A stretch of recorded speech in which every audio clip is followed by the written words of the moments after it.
atmosphere, and just came up a little short. It was an effort. We had moments where we looked very effective, and we had times where we just kind of stood around and didn't attack very well against their zone. But at the end of the day, really the difference in the game, we didn't shoot well, but they didn't shoot well either. I told our team, like, we beat them in every percentage offensive area, but the offensive rebounds was just ridiculous. Their size, their quickness, their length, that just gave them so many more opportunities than we had, and that was a huge difference in the game. We had it to about 5, and it seemed like there was about 6 or 7 possessions both ways, and we just couldn't cut into it. And if we could have just made a shot or made a play, the game gets a little tighter. Who knows what would happen? So proud of our guys, and we just got to move on and get to the next game. Stan, you guys got out to such a good start there with Vic Dunns with the threes, the crowd being involved. What was the hardest part of sustaining that lead and not letting them creep back into what they did? Well, that's a good team. It's always going to be a game of runs, and you're not going to just hold that team to nothing. And they responded. They stepped up. They made some shots.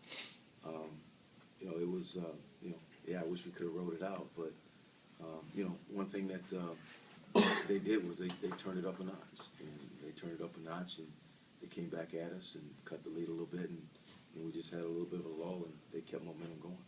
It just seemed to be just a couple of bad, it looked like you were closing the gap, and someone took a free from the right way, and it looked like the best shot at the time. It was a couple of shot clock violations, just kind of.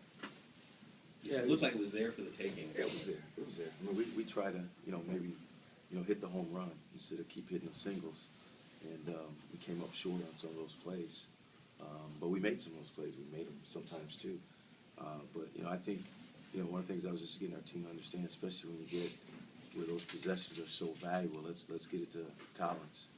I think some of those plays, Collins maybe made the alley-oop, but some of those plays, I think Poland kept it with them and maybe lost it, and I think Tolan lost the ball too.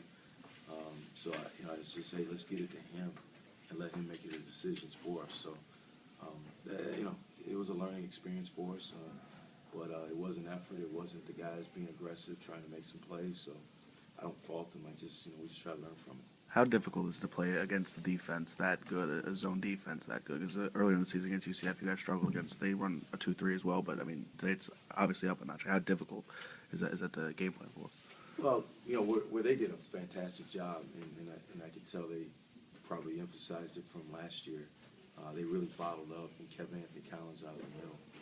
He got in there a lot more last year, and I could tell they really made an emphasis to make sure he didn't get in there. So, what's hard is when you're preparing, and you put the other 5 guys out there that simulate their zone, and they're all about 5 inches shorter, except the guy we got in the middle.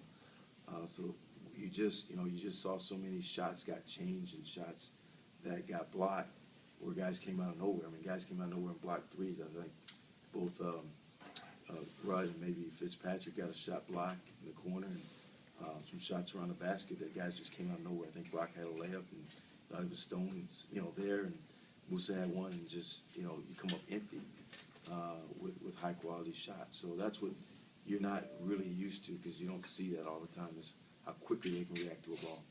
Yeah, Coach Bateman just waxed a little nostalgic about how the Big East, we'd love to say the league is changing, different teams. I know there's still a lot of good teams left in it, but the landscape has changed in the conference. Are you going to miss playing teams like Syracuse and Georgetown? Oh, absolutely. Some say they are Big East basketball. That's a great opponent to play. And so, we just got to see where, everything lands.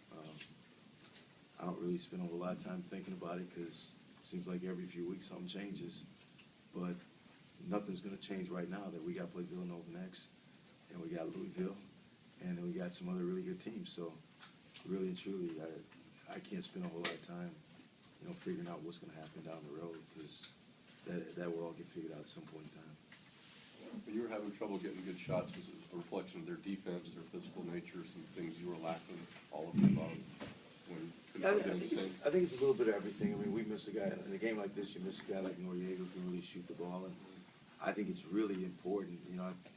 We haven't had a lot of success against Syracuse, but the one time we beat them, kid like Gransberry that we could throw the ball into and really control that middle guy and just dominate that middle, and we were able to beat him the one time by having an inside presence. Plus, he had some outside shooting. So I think you need those kind of things to be effective against them. But you know, if you don't, you've got to do what you can with what you got. So you know, like I said, I think sometimes we come to this and everybody's saying, well, your offense, your offense, your offense.